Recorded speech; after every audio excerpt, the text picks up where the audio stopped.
नमस्कार दोस्तों, परीक्षा चिंतन यूट्यूब चैनल पे आप लोग का स्वागत है। आज के इस वीडियो में हम लोग द हिंदू न्यूज़पेपर पे आधारित आज की डेट के 11 जून 2026 के कुछ महत्वपूर्ण करंट अफेयर्स के क्वेश्चन देखेंगे, जो कि आपके कॉम्पिटिटिव एग्जाम के दृष्टिकोण से बहुत ही ज़्यादा महत्वपूर्ण क्वेश्चंस रहेंगे और जिनको आप सॉल्व करने के बाद आज के न्यूज़पेपर जो भी आप पढ़े हैं, उससे आपको अंदाज़ा लग जाएगा कि आपको कितना याद है उस न्यूज़पेपर के बारे में।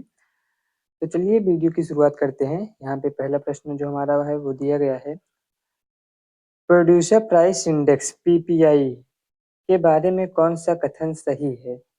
यहाँ पे कथन सही पूछा गया है। यहाँ पे 4 ऑप्शन आपको दिए गए हैं। पहला ऑप्शन दिया गया है, यह केवल कृषि उत्पादकों की कीमत मापता है। दूसरा ऑप्शन दिया गया है, यह उत्पादकों द्वारा प्राप्त कीमतों पर परिवर्तन को दर्शाता है। तीसरा ऑप्शन यहाँ पे दिया गया है, यह केवल आयातित वस्तुओं पर लागू होता है। और चौथा ऑप्शन दिया गया है यहाँ पे, यह उपभोक्ता मूल्य सूचकांक का ही दूसरा नाम है। तो यहाँ पे जो इसका सही आंसर हो जाएगा वो हो जाएगा ऑप्शन नंबर बी, यह उत्पादकों द्वारा प्राप्त कीमतों में परिवर्तन को दर्शाता है।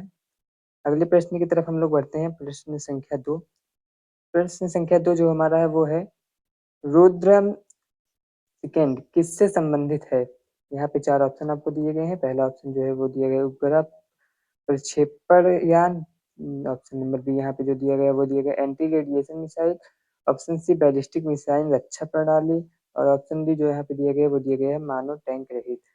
तो जो इसका सही आंसर हो जाएगा वो हो जाएगा option number B, anti radiation missile. Anti radiation missile से रुद्रम 2 जो है वो संबंधित है। अगले प्रश्न की तरफ हम लोग बढ़ते हैं। अगला प्रश्न जो है मैं प्रश्न संख्या 3। प्रश्न संख्या 3 में कह रहा है, SIPRI ईयर बुक 2026 मुख्यतः किस विषय से संबंधित है? यहाँ पे किस विषय से संबंधित है पूछा गया है। 4 ऑप्शन आपको दिए गए हैं। पहला ऑप्शन जो है वो दिया गया है वैश्विक खाद्य सुरक्षा। ऑप्शन बी दिया गया है परमाणु हथियार एवं सैन्य व्यय। ऑप्शन सी दिया गया है जलवायु परिवर्तन। और ऑप्शन बी दिया गया है वैश्विक शिक्षा रिपोर्ट। तो जिसका सही आंसर हो जाएगा वो हो जाएगा ऑप्शन नंबर बी, परमाणु हथियार एवं सैन्य व्यय। अगले प्रश्न की तरफ हम लोग बढ़ते हैं। अगला प्रश्न जो हमारा है वो दिया गया है, IMI रेजिस्टेंस मस्टर्ड हाइब्रिड का उद्देश्य क्या है? तो इसका ऑप्शन दिया गया है, चारों ऑप्शन देख लेते हैं। सूखा प्रतिरोध बढ़ाना। दूसरा ऑप्शन दिया गया है खरपतवार नियंत्रण को आसान बनाना। ऑप्शन सी दिया गया है नाइट्रोजन स्थिरीकरण बढ़ाना। और जो ऑप्शन डी है वो दिया गया है जैविक खेती को बढ़ावा देना। तो जो इसका करेक्ट आंसर हो जाएगा वो हो जाएगा ऑप्शन नंबर बी, खरपतवार नियंत्रण को आसान बनाना। अगले प्रश्न की तरफ हम लोग जल्दी से बढ़ते हैं। अगला प्रश्न जो हमारा दिया गया है वो दिया गया है, NHRC का पूरा नाम क्या है? NHRC का जो पूरा नाम है वो क्या दिया गया है, ये पूछा गया प्रश्न में। 4 ऑप्शन आप देख सकते हैं। 4 ऑप्शन आपकी स्क्रीन पे हैं और इसका आंसर जो भी है आप कमेंट बॉक्स में जल्दी से बता देंगे। जो इसका जो करेक्ट आंसर है वो ऑप्शन नंबर सी हो जाएगा, नेशनल ह्यूमन राइट्स कमीशन, जो कि NHRC का पूरा नाम है। तो उम्मीद करता हूँ कि आप लोग इसका आंसर कमेंट बॉक्स में दे दिए होंगे मेरे बताने से पहले। अगले प्रश्न की तरफ हम लोग बढ़ते हैं। अगला प्रश्न जो हमारा प्रश्न संख्या 6। प्रश्न संख्या 6 में कह रहा है, भारत के पड़ोसी देशों के संदर्भ में नेपाल किस दिशा में स्थित है? 4 ऑप्शन दिए गए, उत्तर पश्चिम, उत्तर पूर्व, दक्षिण। जो इसका करेक्ट आंसर हो जाएगा वो हो जाएगा ऑप्शन नंबर बी, उत्तर में स्थित है। अगले प्रश्न की तरफ हम लोग बढ़ते हैं। प्रश्न संख्या 7। प्रश्न संख्या 7 में कह रहा है, काबिल से संबंध किससे है? काबिल का संबंध किससे है? यहाँ पे 4 ऑप्शन दिया गया है। जो पहला ऑप्शन दिया गया वो है डिजिटल भुगतान। ऑप्शन नंबर बी जो है वो दिया गया है महत्वपूर्ण खनिजों की विदेशी खोज। ऑप्शन सी जो दिया गया है वो दिया गया है परमाणु ऊर्जा। और ऑप्शन डी यहाँ पे दिया गया है अंतरिक्ष अनुसंधान। और जो इसका करेक्ट आंसर है वो हो जाएगा ऑप्शन नंबर बी, महत्वपूर्ण खनिजों की विदेशी खोज, जो कि हमारे काबिल से संबंध है। अगले प्रश्न की तरफ हम लोग बढ़ते हैं। अगला प्रश्न जो हमारा प्रश्न संख्या 8। प्रश्न संख्या 8 में कह रहा है, जोजिला टनल किन दो क्षेत्रों को जोड़ेगी? यहाँ पे 4 ऑप्शन आपके सामने दिया गया है, आप इनको देख लेंगे और जो भी इसका आंसर है कमेंट बॉक्स में आप बता ही देंगे। और जो इसका करेक्ट आंसर है वो हो जाएगा option number B, Srinagar. Leh Srinagar और लेह को दोनों दोनों को मतलब दोनों क्षेत्रों को जोड़ेगी, जो जिला टनल द्वारा जोड़ा जाएगा। अगले प्रश्न की तरफ हम लोग बढ़ते हैं। प्रश्न संख्या 9 जो हमारा है वो है, प्रगति पहल की अध्यक्षता कौन करता है? चार ऑप्शन दिया गया है। राष्ट्रपति, प्रधानमंत्री, लोकसभा अध्यक्ष, नीति आयोग के उपाध्यक्ष। और जो इसका करेक्ट आंसर है वो हो जाएगा ऑप्शन नंबर बी, प्रधानमंत्री। प्रधानमंत्री जो है वो प्रगति पहल की अध्यक्षता करते हैं। अगले प्रश्न की तरफ हम लोग बढ़ते हैं। प्रश्न संख्या 10। प्रश्न संख्या 10 कह रहा है battery energy storage system BESS का मुख्य उद्देश्य क्या है? मुख्य उद्देश्य पूछा है बैटरी एनर्जी स्टोरेज सिस्टम की। चार ऑप्शन यहाँ पे दिए गए हैं। जल संरक्षण, ऊर्जा भंडारण, खाद्य भंडारण, डेटा भंडारण। और जो इसका करेक्ट आंसर है वो तो सबको पता है कि ऑप्शन नंबर बी, ऊर्जा भंडारण का इसका मुख्य उद्देश्य जो है वो ऊर्जा का भंडार करना, ऊर्जा को अपने अंदर मतलब रखना। अगले प्रश्न की तरफ हम लोग बढ़ते हैं। अगला प्रश्न जो हमारा है वो प्रश्न संख्या 11। WPI का पूर्ण रूप क्या है? WPI का पूर्ण रूप क्या है? यहाँ पे भी चार ऑप्शन आपको दिया गया है और जिसका करेक्ट आंसर है वो हो जाएगा option number A, wholesale price index. और अगर आपको ये पीडीएफ चाहिए, जो भी पीडीएफ यहाँ पे यूज हुआ है, ये पीडीएफ आपको हमारे टेलीग्राम चैनल पे मिल जाएगा, जिसकी लिंक हमने डिस्क्रिप्शन बॉक्स में प्रोवाइड करा दी है।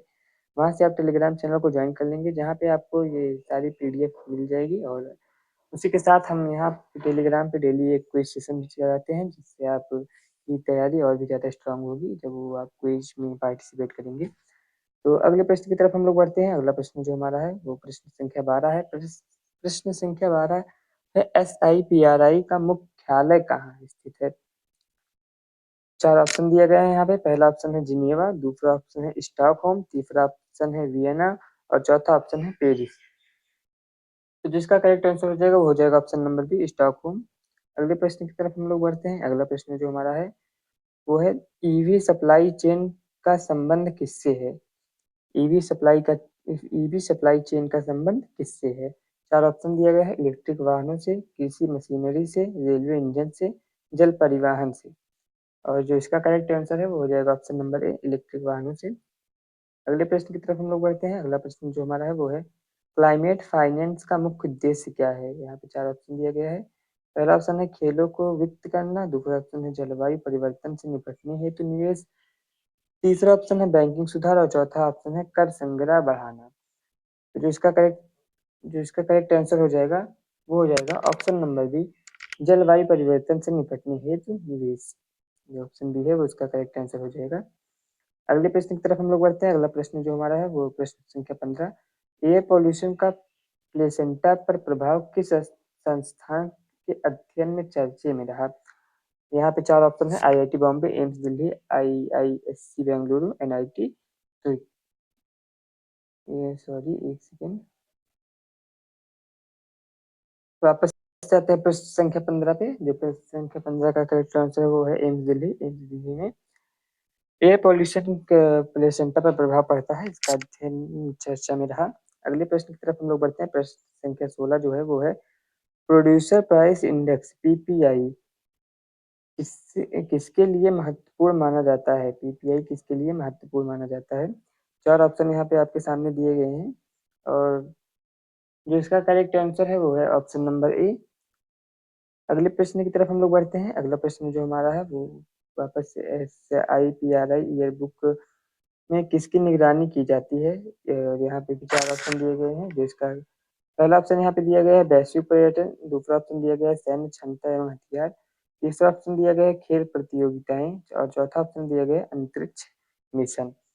और जो इसका करेक्ट आंसर है वो हो जाएगा ऑप्शन नंबर बी, सैन्य क्षमता एवं हथियार। अगले प्रश्न की तरफ हम लोग बढ़ते हैं। अगला प्रश्न जो हमारा है प्रश्न संख्या 18। प्रश्न संख्या 18 में लैंडिंग पूलिंग मुख्यतः किससे संबंधित है पूछा गया है। चार ऑप्शन दिया गया है। शहरी विकास, मत्स्य पालन, वन संरक्षण, अंतरिक्ष विज्ञान। और जो इसका करेक्ट आंसर है वो हो जाएगा ऑप्शन नंबर ए, शहरी विकास। अगले प्रश्न की तरफ हम लोग बढ़ते हैं। अगला प्रश्न जो हमारा है वो है डिजिटल अरेस्ट स्कैम किससे संबंधित है? चार ऑप्शन दिया गया है। साइबर धोखाधड़ी, कृषि योजना, रक्षा अभ्यास, स्वास्थ्य बीमा। तो जो इसका करेक्ट आंसर हो जाएगा वो हो जाएगा ऑप्शन नंबर ए, साइबर धोखाधड़ी से। अगले प्रश्न की तरफ हम लोग बढ़ते हैं। अगला प्रश्न जो हमारा है वो है भारत का नेट जीरो लक्ष्य किस वर्ष तक प्राप्त करने का लक्ष्य है? चार ऑप्शन दिए गए हैं। 2047, 2050, 2060, 2070। और जो इसका करेक्ट आंसर है वो है ऑप्शन नंबर डी, 2070। 2070 तक भारत का नेट जीरो लक्ष्य प्राप्त करने का लक्ष्य है। तो इसी के साथ ये वीडियो हम लोग समाप्त करते हैं। जो कि आपको अच्छा लगा हो तो अगर वीडियो को लाइक कर दें और चैनल को सब्सक्राइब कर दें, क्योंकि हम डेली ऐसे ही द हिंदू न्यूज़पेपर को एनालाइज करके उस पे हम वीडियो बनाते रहेंगे सुबह। आप अगर उसको देख लेते हैं तो आपका काफ़ी ज़्यादा हेल्प हो जाएगा आपके एग्जाम के लिए दृष्टिकोण से। और थैंक यू, मिलते हैं नेक्स्ट वीडियो में।